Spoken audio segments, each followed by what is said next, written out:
المصلين الذين هم عن صلاتهم ساهون الذين هم يراءون জাহান্নাম ওই মুসল্লির জন্য ফাওয়াইলুল লিল মুসাল্লিন।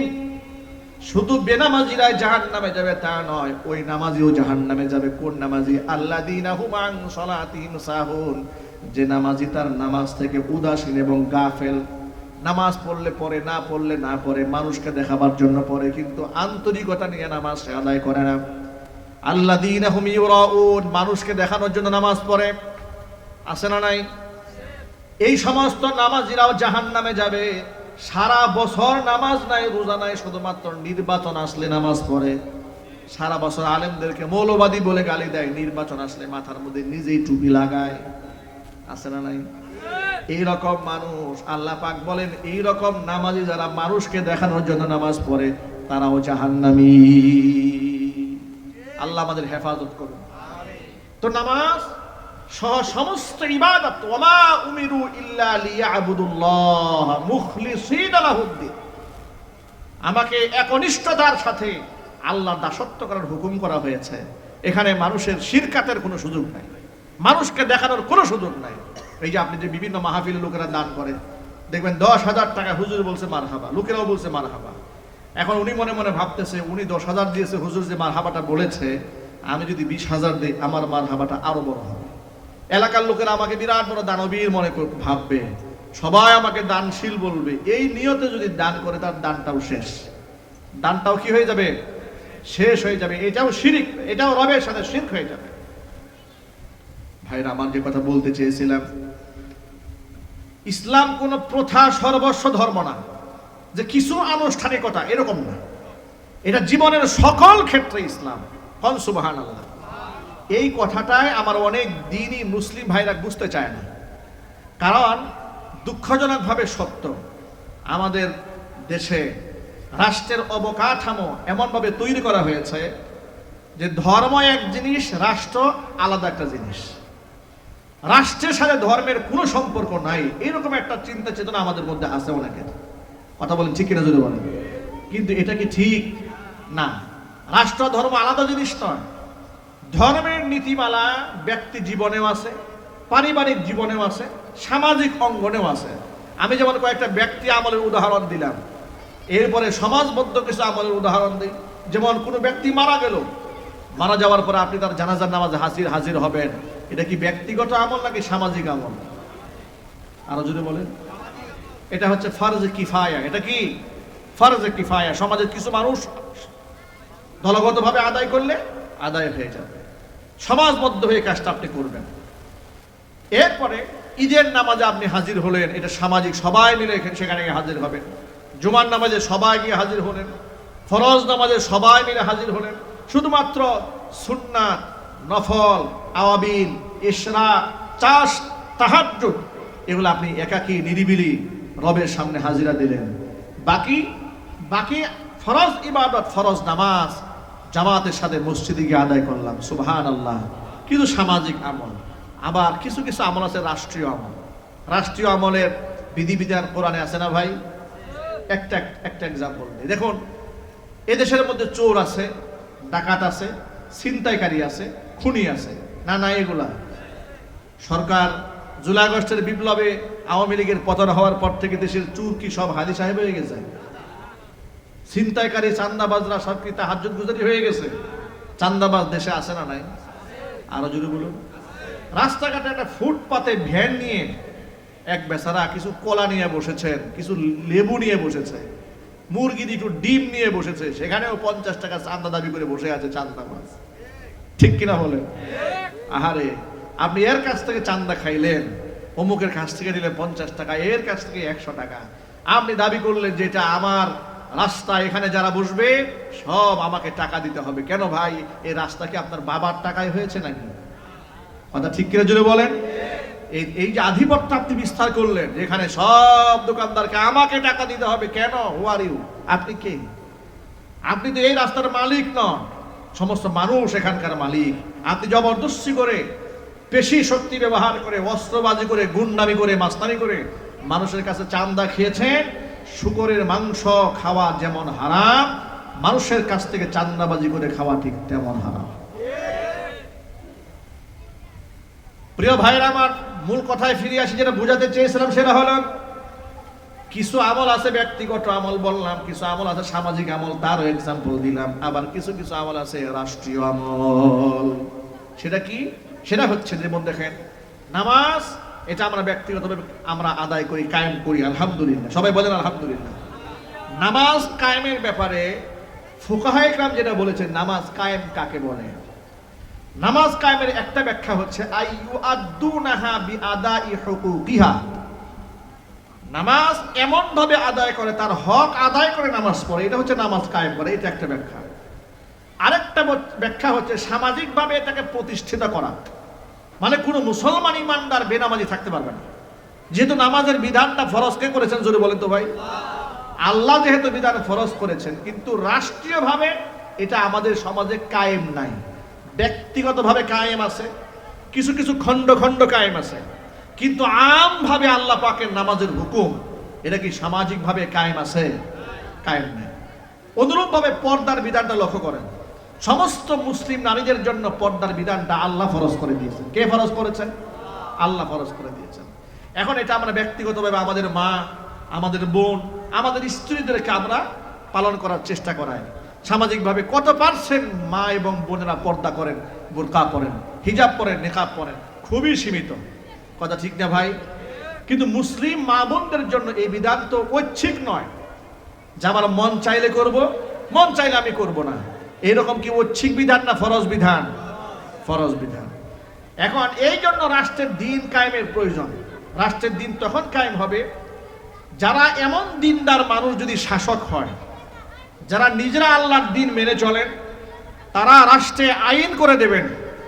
এটা শুধুমাত্র নামাজ না পড়লে পরকালে জবাবদিহিতা হবে তা নয়, দুনিয়ার আদালতেও তাকে জবাবদিহিতা করতে হবে, যেহেতু রাষ্ট্রে খেলাফত কায়েম হয়ে গেছে। এই জন্য রাষ্ট্রে যদি খেলাফত কায়েম না হয়, তাহলে পরিপূর্ণ ইসলামের যে সৌন্দর্যতা, এর যে সুবাতাস, এর যে নির্মল আবহাওয়া, এবং ইসলাম প্রতিষ্ঠিত হলে এর যে সুখকর জিন্দিগি, এটা মুসলিম সমাজে ততক্ষণ পর্যন্ত পরিপূর্ণ একটা মুসলমান পাবে না যখন রাষ্ট্রীয়ভাবে ইসলামের সমস্ত আহকামাত বাস্তবায়ন করা না হবে। কথা ঠিক কিনা জোরে বলেন? আমি আমার মৃত্যু পর্যন্ত যদি ওয়াজ করি, রাষ্ট্র থেকে সুদ বন্ধ করতে পারবো না। আমি সারা জিন্দেগি ওয়াজ করে রাষ্ট্র থেকে ঘুষও বন্ধ করতে পারবো না।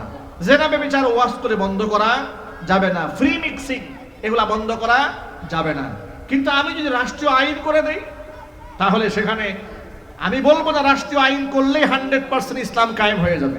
বরং রাষ্ট্র এটা হচ্ছে ইসলাম কায়েম করার জন্য আল্লাহ পাকের এই সমস্ত বিধিবিধানগুলো সমাজে কায়েম করার জন্য বিরাট একটা সহায়ক, বিরাট সহায়ক মাধ্যম। ঠিক কিনা যদি বলেন? এখানে একটা ভুল বোঝাবুঝি আছে, মিস আন্ডারস্ট্যান্ডিং আছে। সেটা হলো এই, অনেক লোকেরা মনে করে শুধু রাষ্ট্র ক্ষমতার মানেই হচ্ছে দিন কায়েম করা। আমি কথা বুঝাতে পারি না মনে হয়। আরেকবার বলছি, অনেক ভাইরা মনে করেন যে ক্ষমতার চেয়ার দখল করলেই দিন কায়েম হয়ে গেল। না, এটার নাম দিন কায়েম নয়, এটার নাম তো দিন নয়। চেয়ার দখল তো দিন নয়, প্রেসিডেন্ট হওয়া তো দিন নয়। বরং ইমানদার ব্যক্তি প্রেসিডেন্ট হলে, এমপি হলে, মন্ত্রী হলে, শাসক হলে সমাজে আল্লাহর দিন কায়েম করা সহজ হয়ে যাবে। কথা ঠিক না? ঠিক জোরে বলেন। যেমন সমাজে নামাজ কায়েম নাই, পুরা সামগ্রিকভাবে এটা কায়েম করা সহজ হয়ে যাবে। রাষ্ট্র ক্ষমতায় গেলে, রাষ্ট্র আইন করলেই সেটা বাস্তবায়ন হয়ে যায়, বিষয়টি কিন্তু তা নয়। খুব সহজে আপনারা একটু বুঝেন, দেশের রাষ্ট্রীয় কিছু আইন কানুন আছে না নাই? জোরে বলেন। বাইক চালাতে হবে, মাথার মধ্যে হেলমেট রাখতে হবে, রাষ্ট্রের আইন আছে না ভাই? একটু জোরে বলেন।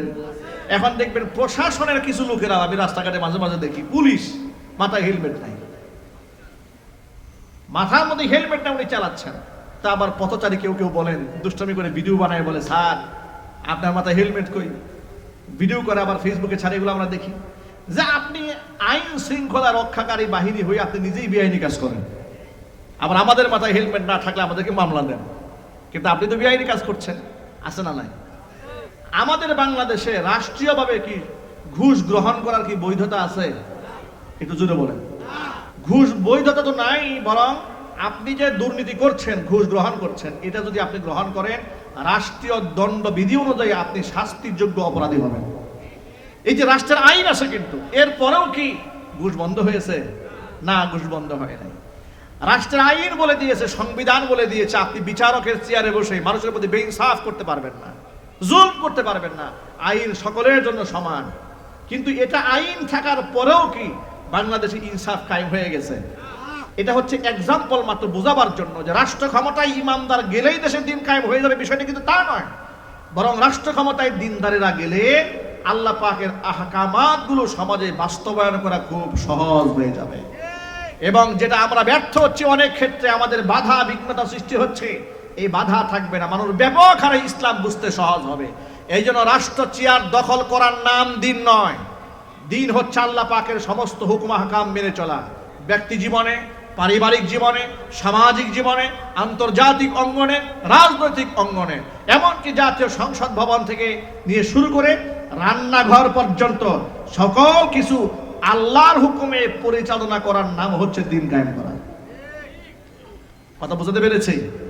সুতরাং ওই অপব্যাখ্যা যেন কেউ আপনাদেরকে বোঝাতে না পারে যে ভাই আসেন দিন কায়েম করি, দিন কায়েম করি, দিন কায়েম করি, আর দিন কায়েম করতে গিয়ে চলেন একটু পূজা করি, দিন কায়েম করতে গিয়ে চলেন একটু আমরা নামাজ ছেড়ে একটু আন্দোলন করি, দিন কায়েম করতে গিয়ে আসেন একটু মহিলাদের সাথে বসে একটু আড্ডা দেই। কয়েকদিন আগে বাংলাদেশের ইসলামিক দলের এক বড় নেতা, তাকে সাংবাদিক প্রশ্ন করেছে যে আচ্ছা আপনারা যদি ক্ষমতায় যান তাহলে কি সিনেমা, নাটক, গান বাজনা বন্ধ করে দেবেন? তিনি যদি প্রকৃত ইসলামিক নেতা হতেন তাহলে তিনি কি বলতেন? তিনি বলতেন যে কোরআন এবং সুন্নাহ যেগুলাকে জায়েজ করেছে আমরা সেগুলো রাখবো, যেগুলো নাজায়েজ করেছে আমরা সেগুলো নিষিদ্ধ করে দেব। কথা ঠিক কিনা তিনি বলেন? তিনি বললেন না না না, আমরা এগুলো বন্ধ করবো না। আবার জিজ্ঞেস করা হলো আরেকজন নেতাকে, আপনারা ক্ষমতায় গেলে মেয়েদেরকে বুরকা পরতে বাধ্য করবেন? তিনি বললেন না না, আমরা বুরকা পরতে বাধ্য করব না, এটা ঐচ্ছিক ব্যাপার, যার খুশি পড়বে, যার খুশি পড়বে না। আমি অবাক হয়ে গেলাম, আপনি ধর্মীয় নেতা, আপনি বলে দিন কায়েম করবেন, এই আপনার দিনের বুঝ? পর্দার বিধান তো ঐচ্ছিক নয়, পর্দার বিধান তো আল্লাহ ফরজ করেছেন, আপনি ঐচ্ছিক করেন কেন? ওই সবার কাছ থেকে ভোট পাওয়ার আশায়, গদি দখল করার আশায়? তাহলে এই বক্তব্য প্রমাণ করে যিনি এই জবাব দিয়েছেন যে আমরা ক্ষমতায় গেলে নারীদেরকে বুরকা বাধ্য করব না, ঐচ্ছিক রাখবো, তিনি ধান্দাবাজ। কথা ঠিক কিনা জেনে বলেন? ধান্দাবাজ। আপনি যদি খেলাফত চান, আল্লাহর দ্বীন চান, আপনি স্টেট বলবেন আমার আল্লাহ যা হালাল করেছেন রাষ্ট্রীয়ভাবে হালাল ঘোষণা করা হবে, আমার আল্লাহ যা হারাম করেছেন রাষ্ট্রীয়ভাবে তা হারাম ঘোষণা করা হবে। পর্দা পুশিদা মুসলিম মেয়েদের জন্য অবশ্যই বাধ্যতামূলক করতে হবে। কথা ঠিক কিনা জুড়ে বলেন? এটা রাষ্ট্রের ফরজ আইন, এটা আমার কথা নয়। কোরআন মাজিদ থেকে একটুখানি শোনা আপনাদের কি আল্লাহ পাক বলছেন, আল্লাযীনা ইম্মাক্কান্নাহুম ফিল আরদি আকামুস সালাতা ওয়া আতাবুজ যাকাতা ওয়া আমারু বিল মা'রুফি ওয়া নাহাউ আনিল মুনকার। ইমামদারদেরকে যদি আমি ক্ষমতার মস্তদে বসায় দেই, তারা চারটা মৌলিক কাজ করবে। কয়টা যদি বলেন? এক নাম্বার আকামুস সালাহ, এই সমাজের মধ্যে তারা নামাজ কায়েম করবে। দুই নাম্বার আতাবুজ যাকাত, তারা যাকাত আদায় করবে। তিন নাম্বার আমারু বিল মা'রুফ, মানুষদেরকে সৎ কাজের আদেশ দেবে। চার নাম্বার অসৎ কাজ থেকে মানুষদেরকে নিষেধ করবে। তাহলে মুসলিম মেয়েদের পর্দা ছাড়া চলা, এটা কি সৎ কাজ না অসৎ কাজ? আরো জোরে বলেন। তা আল্লাহ তো বলছেন ইমানদাররা ক্ষমতায় গেলে এখানে অসৎ কাজ থেকে বাধা দিবে, আর আপনি বলেন যে না আমরা কোনো বিধি নিষেধ দেব না। তাহলে তা আপনি ইকামতের দিনের মানায় বুঝেন নাই, আপনি ইকামতের দিনের ব্যাখ্যাটাই বুঝেন না যে আল্লাহ পাক যে দিন দিয়েছেন সে কোন দিন। সমস্ত ইসলাম যা হালাল করেছে রাষ্ট্রীয়ভাবে হালাল ঘোষণা করা হবে, ইসলাম যা হারাম করেছে রাষ্ট্রীয়ভাবে তা হারাম এবং নিষিদ্ধ ঘোষণা করতে হবে। যেমন আমাদের দেশে দুঃখজনক বাস্তবতা লক্ষ্য করেন, 90 থেকে 92% মুসলিম অধ্যুষিত এই দেশে রাষ্ট্রীয়ভাবে মদের লাইসেন্স দেওয়া আছে। নাউজুবিল্লাহ পড়েন। অথচ এই মদ আল্লাহ 1000 বছর আগে হারাম ঘোষণা করে দিয়েছেন, অথচ রাষ্ট্র তাদেরকে জায়েজ বানিয়ে দিয়েছে। বিভিন্ন যুক্তি তর্ক এখানে স্থাপন করা হয়েছে। আমার বক্তব্য ক্লিয়ার, খেলাফত কায়েম হয়ে যাবে। মদ যেটা 1000 বছর আগে আল্লাহ রাব্বুল আলামিন কোরআন নাজিল করে, আয়াত নাজিল করে নিষিদ্ধ করেছেন, এবার সেটা সাংবিধানিকভাবে আইন করে রাষ্ট্রীয়ভাবে নিষিদ্ধ করার আইন করতে হবে। এটা হলো খেলাফত। এটাই হচ্ছে খিলাফত আলা মিনহাজিন নবুওয়াহ। নবী করিম সাল্লাল্লাহু আলাইহি ওয়াসাল্লামের রাষ্ট্র পরিচালনার আদলে রাষ্ট্র পরিচালনা করা। এখন আপনি বলবেন যে অমুসলিমরা আছে, হিন্দুরা আছে, বৌদ্ধরা আছে, খ্রিস্টানরা আছে, ওদের কাছ থেকে নিষিদ্ধ নয়। সেই ক্ষেত্রে বিধান কি? সেই ক্ষেত্রে বিধান হচ্ছে তারা শুধুমাত্র রাষ্ট্রের আইন মানতে বাধ্য, কিন্তু ধর্মীয় আইন মানতে বাধ্য নয়। কথা বুঝতে পেরেছেন? রাষ্ট্রীয় আইন মানতে বাধ্য, কিন্তু তারা আমাদের ধর্মীয় আইন মানতে বাধ্য নয়। সুতরাং অমুসলিমরা যদি বোরকাহীনভাবে চলে, এটা তার ব্যক্তিগত ব্যাপার। কিন্তু রাষ্ট্র যদি খেলাফত কায়েম হয়ে যায়, তখন রাষ্ট্র তার নিজস্ব নিরাপত্তা বিষয়কে কেন্দ্র করে যদি জাতীয় কোনো ইউনিফর্ম ঘোষণা করে, অবশ্যই সেই ইউনিফর্ম তাকে ধারণ করতে হবে। তিনি তার ধর্ম পালন করবে, ইসলাম সেখানে বাধা দেবে না। কিন্তু ধর্মীয় অনুশাসনে তাকে বাধা না দিলেও রাষ্ট্রীয় আইন মানতে অবশ্যই তিনি বাধ্য। কথা ঠিক নেবে? ঠিক জুড়ে বলেন। আচ্ছা, আপনাদেরকে একটু এক্সাম্পল দিয়ে বলি। গত স্বৈরাচারীর আমলে একটা বিষয় আপনারা দেখেছেন, লক্ষ্য করেছেন, প্রত্যেকটা সরকারি অফিসে যিনি অফিসার বসে থাকেন, তার মাথার উপরে বঙ্গবন্ধুর ছবি, শেখ হাসিনার ছবি আইন করে বসিয়ে দেওয়া হয়েছে। কথা ঠিক নেবে? ঠিক। আমি আমার হৃদয়ে রক্তক্ষরণ হয়েছে। বিভিন্ন বড় বড় কামিল মাদ্রাসায় আমি তাফসীর মাহফিলে দাওয়াত গ্রহণ করেছি, বড় বড় আলিম মাদ্রাসায়, দাখিল মাদ্রাসায় গিয়েছি। আমি দেখেছি আলেম মানুষ, প্রিন্সিপাল বসে আছেন, মুফতি মুহাদ্দিস, মাথার উপরে ছবি ঝুলতেছে, হারাম। অথচ আল্লাহর নবী সাল্লাল্লাহু আলাইহি ওয়াসাল্লাম বলেছেন, যে ঘরের মধ্যে ছবি থাকে এবং কুকুর থাকে, ওই ঘরের মধ্যে আল্লাহ পাকের রহমতের ফেরেশতা প্রবেশ করে না। কিয়ামতের দিন সবচাইতে ভয়ঙ্কর শাস্তির সম্মুখীন হবে ওই ব্যক্তি, আল মুসাফফিরুন, যেই ব্যক্তি অপ্রয়োজনীয় ছবি তুলেছে, ছবি বানিয়েছে, ছবি অঙ্কন করেছে, যারা ছবি অঙ্কিত করেছে। কিয়ামতের মাঠে আল্লাহ পাক তাদেরকে বলবেন, তার মধ্যে রূহ ফুঁকে দাও, আত্মা ঢুকাইয়া দাও। সে কি পারবে?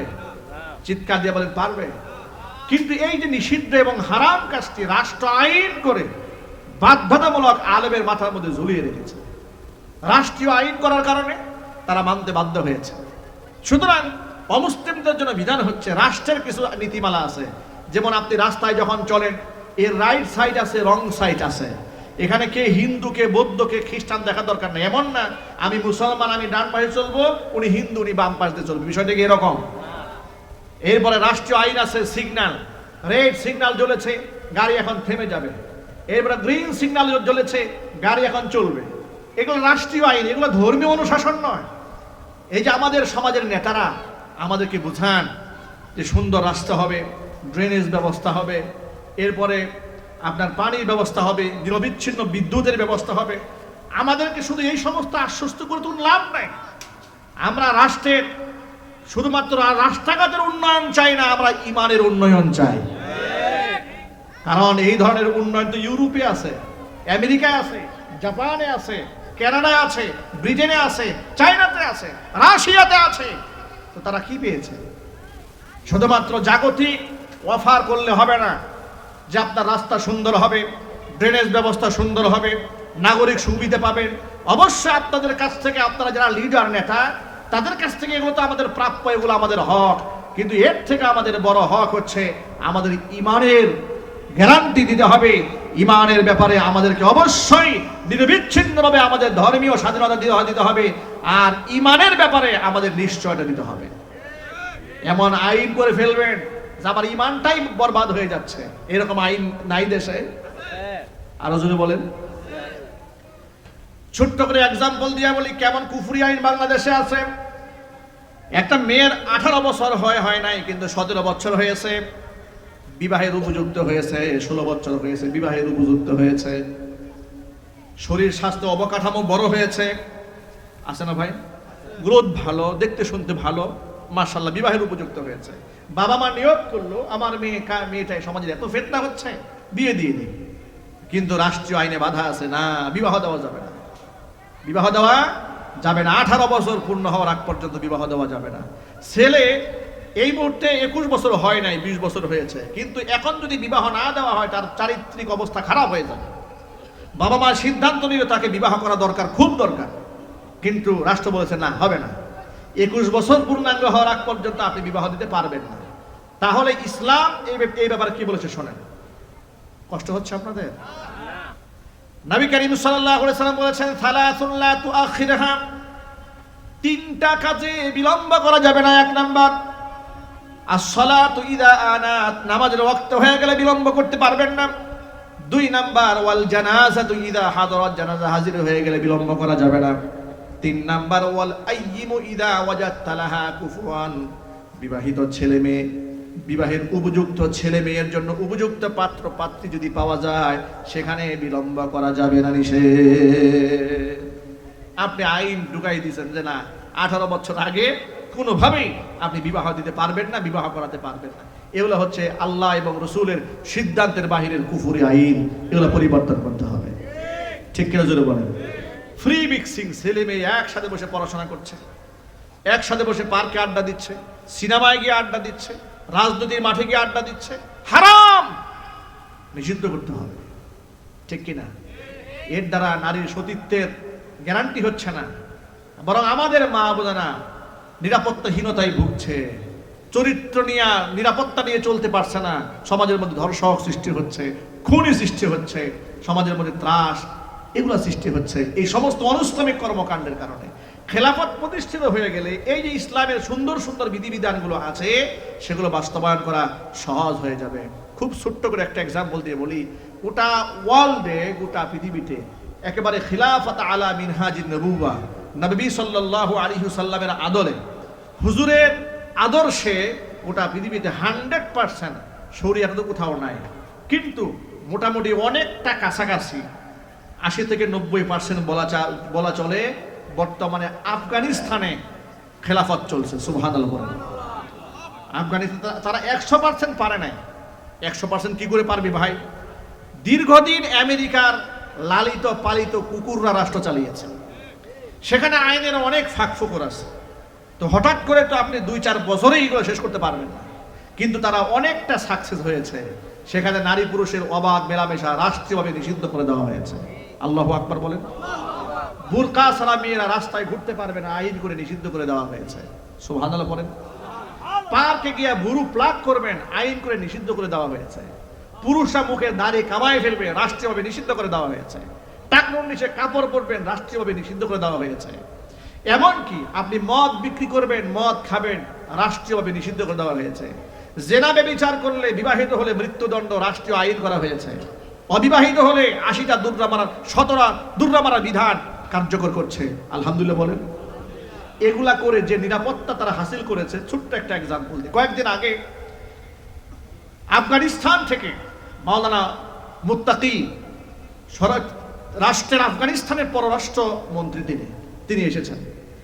আসার পরে তিনি সংবাদ সম্মেলনে বললেন, দেখুন আমাদের দেশের এমপি এবং মন্ত্রীরা যারা বর্তমানে রাষ্ট্র চালাচ্ছেন সংখ্যা মাত্র 30 জন। সুবহানাল্লাহ বলেন। কতজন সংখ্যা? 30 জন। আর রাষ্ট্রের দৈর্ঘ্য প্রস্থ প্রায় 6 লক্ষ বর্গ মাইলের উপরে। আমাদের বাংলাদেশেও 1.5 লক্ষ বর্গ নয়, ওটা 6 লাখ বর্গ মাইলের উপরে রাষ্ট্র। এর মানে হচ্ছে বাংলাদেশের কতগুলোর উপরে? প্রায় 5-7টা 10টার সমান একটা রাষ্ট্র। এত বড় স্টেট পরিচালনা করছে মাত্র 30 জন। এই 30 জনের মধ্যে প্রায় 28 জন মুফতি এবং মুহাদ্দিস। তিনি বলছেন যে আমাদের দেশের মন্ত্রী এবং এমপিরা যখন তারা সরকারি অফিসে যাচ্ছে তখন তাদের সামনে গাড়ির কোনো বহর নাই, সামনেও গাড়ির বহর নাই, পেছনেও নাই। এমনকি অনেক মন্ত্রীরা রিক্সা চালিয়ে, সাইকেল চালিয়ে তারা মন্ত্রণালয়ে যাচ্ছে। আল্লাহু আকবার বলেন। কেউ বাইসাইকেল চালাচ্ছে, কেউ মোটর সাইকেল চালাচ্ছে, মোটর সাইকেল চালিয়ে মন্ত্রণালয়ে যাচ্ছে। আল্লাহু আকবার। তারা ইসলামকে ধারণ করেছে অন্তরে। আল্লাহ নবী সাল্লাল্লাহু আলাইহি ওয়াসাল্লামের খেলাফতের আদলে চেষ্টা করছেন রাষ্ট্রকে পরিচালনা করার জন্য। আল্লাহ পাক বারাকা দান করেছেন।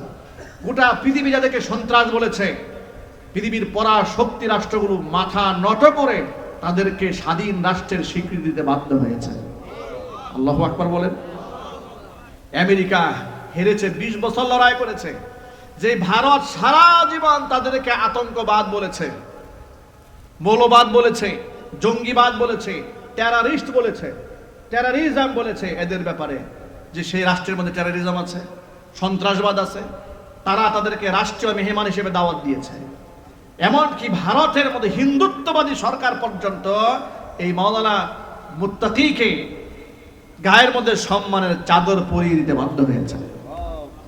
আপনি যদি তাকওয়ার পথে থাকেন, রাস্তা আল্লাহই খুলে দিবে। সম্মান দেওয়ার মালিক কে ভাই? আরো চিৎকার দিয়ে বলুন, সম্মান দেওয়ার মালিক কে? সুতরাং আমি এখান থেকে যা বুঝাতে চাইলাম সেটা হলো এই, যে আপনি যদি এই সমাজে আল্লাহ পাকের বিধান পরিচালনা করেন, আপনার জন্য সাহায্যকারী হিসেবে আল্লাহ যথেষ্ট হয়ে যাবে, ভয়ের কোনো কারণ নাই। এই জন্য আমাদের দেশে যারা দিন কায়েমের আন্দোলন করেন, তাদের সমীপে আমার কয়েকটা রিকোয়েস্ট। আপনাকে অতি সুশীল হওয়ার কোনো দরকার নাই। আপনি যা বলবেন দিন কায়েমের ব্যাপারে খোলাসা কথা বলেন। আপনাকে যদি প্রশ্ন করা হয় আপনি ক্ষমতায় গেলে কি করবেন, আপনি ডিরেক্ট বলবেন আল্লাহর বিধান অনুযায়ী রাষ্ট্র পরিচালনা করব। কথা বলেন, যদি বলেন ঠিক কিনা বলেন, এক কথায় শেষ।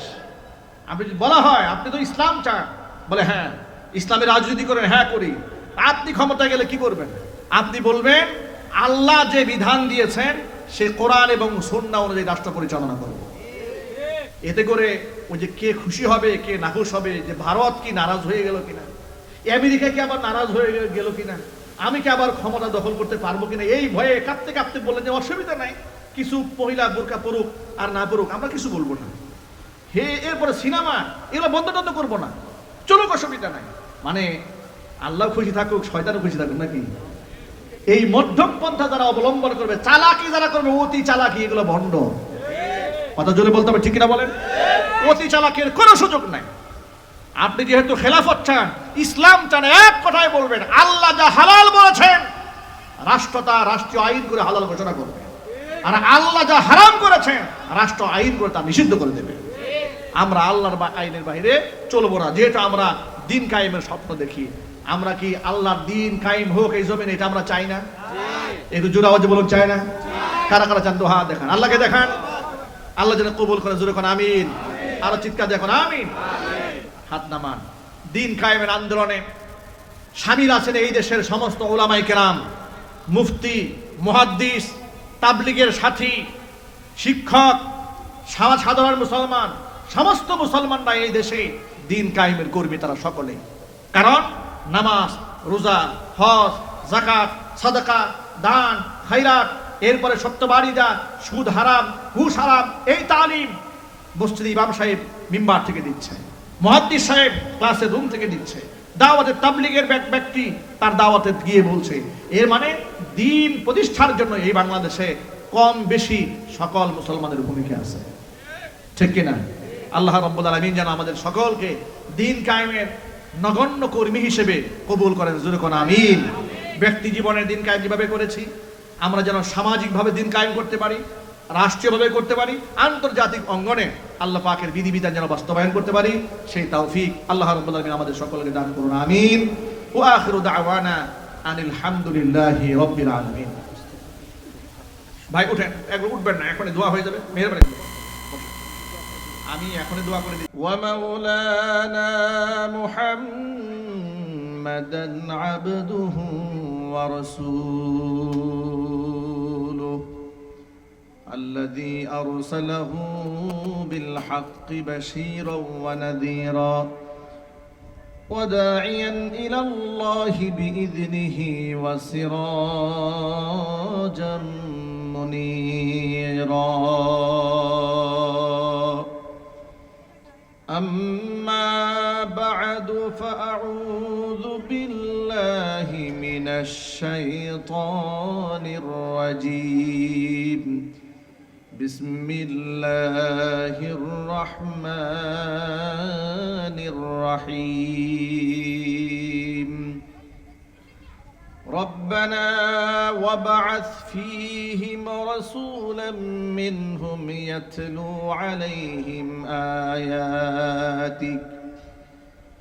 يتلو عليهم آياتك ويعلمهم الكتاب والحكمة ويزكيهم إنك أنت العزيز الحكيم. وقال تعالى في شان حبيبه ومحبوبه آمرا ومخبرا إن الله وملائكته يصلون على النبي يا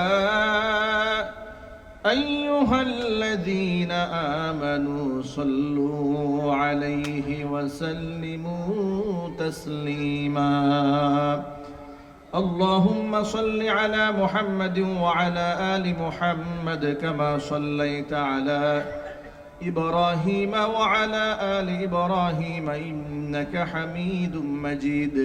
اللهم بارك على محمد وعلى آل محمد كما باركت على إبراهيم وعلى آل إبراهيم إنك حميد مجيد.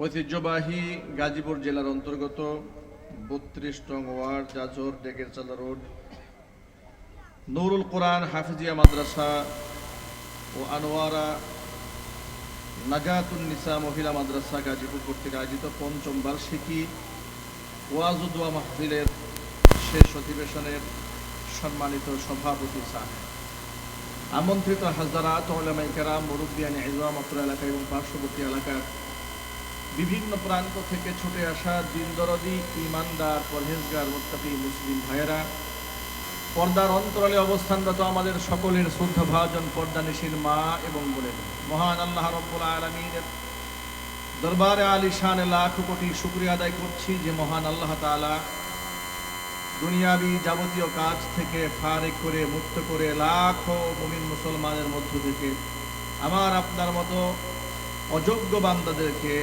রহমতের হাত ছানি দিয়ে বাছাই করে নবী করিম সাল্লাল্লাহু আলাইহি ওয়াসাল্লামের ভাষায় বেহেশতের বাগানের মধ্যে উলামায়ে ইকরামের মাজলিসে কোরআন সুন্নাহর মাহফিলে আমাদেরকে যথাসময়ে উপস্থিত হওয়ার তৌফিক দান করেছেন। হৃদয়ের সবটুকুন ভালোবাসা উজাড় করে শ্রদ্ধা জড়িত কণ্ঠে মহান মনিবের শেখানো ভাষায় শুকরিয়া আদায় করছি। জবান ছেড়ে দিয়ে সকলে একযোগে বলছি আলহামদুলিল্লাহ। রব্বানা লাকাল হামদ হামদান কাসীরা তাইয়িবান মুবারাকান ফীহি ইয়া রাব্বি লাকাল হামদু কামা ইয়ানবাগি লিজালালি ওয়াজহিকা ওয়া আযীমি সুলতানিকা। আল্লাহ তাআলা আজকের ওয়াজ মাহফিলকে কবুল করুন। অত্র মাদ্রাসাকে আল্লাহ তাআলা কিয়ামত পর্যন্ত কবুল করুন।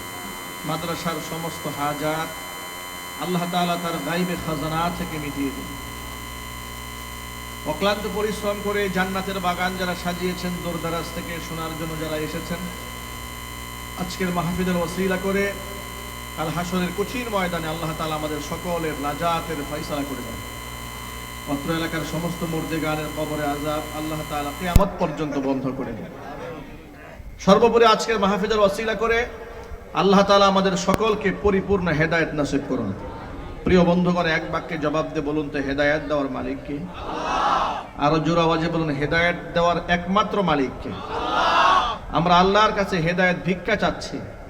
আল্লাহ পাক যেন আমাদের সকলকে পরিপূর্ণ হেদায়েত নসিব করেন।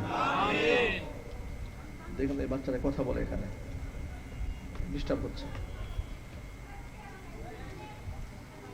আমাদের জাতির পিতা ইব্রাহিম আলাইহিস সালাতু ওয়াস সালাম, একটু সবাই বলুন তো জাতির পিতার নাম কি? আবার জোরে বলেন। জাতির পিতা ইব্রাহিম আলাইহিস সালাতু ওয়াস সালাম, তিনি কাবা ঘর পুনর্নির্মাণ করলেন, রিকনস্ট্রাকশন করলেন। কাবা ঘর পুনর্নির্মাণ করার পরে পুত্র ইসমাইলকে সাথে নিয়ে কাজ করেছেন। আল্লাহর কাছে দোয়া করেছেন, যে দোয়া আয়াতটি মূলত আপনাদের সামনে আমি তেলাওয়াত করেছি। দোয়ার মধ্যে তিনি আল্লাহকে ডেকে বলেছেন, রব্বানা ওয়াবআস ফীহিম, আয় আমাদের রব, আমার পুত্র ইসমাইলের বংশধরের ভেতরে রাসূল মিনহুম, তাদের মধ্য থেকে একজন রাসূল তুমি পাঠাবে। যে রাসূল চারটি মৌলিক কাজ করবে। এক নাম্বার হচ্ছে ইয়াতলু আলাইহিম আয়াতিক, তোমার আয়াতগুলো তেলাওয়াত করে তাদেরকে শোনাবে। 2 নম্বর কাজ হচ্ছে ওয়ায়ুআল্লিমুহুমুল কিতাবা, এরপরে কিতাব শিক্ষা দেবে। 3 নম্বর হচ্ছে ওয়াল হিকমা, প্রজ্ঞা শিক্ষা দেবে, সুন্নাহ শিক্ষা দেবে। 4 নম্বর হচ্ছে ওয়ায়ুযাক্কিহিম, এদেরকে আত্মশুদ্ধি করবে। এই 4টি মৌলিক কাজের মিশন নিয়ে পুত্র ইসমাইলের বংশধরের ভিতর থেকে একজন রাসূল পাঠাবেন। এই দোয়া নবী ইব্রাহিম আলাইহিস সালাতু ওয়াসসালাম কার কাছে করলেন? আল্লাহ পাক সেই দোয়া মঞ্জুর করে নবী করিম সাল্লাল্লাহু আলাইহি ওয়াসাল্লামকে একটি পূর্ণাঙ্গ দ্বীন দিয়ে পৃথিবীতে প্রেরণ করলেন। আল্লাহর নবী সাল্লাল্লাহু আলাইহি ওয়াসাল্লাম বলেন, ইন্নামা আনা বুইসতু মুআল্লিমান, পৃথিবী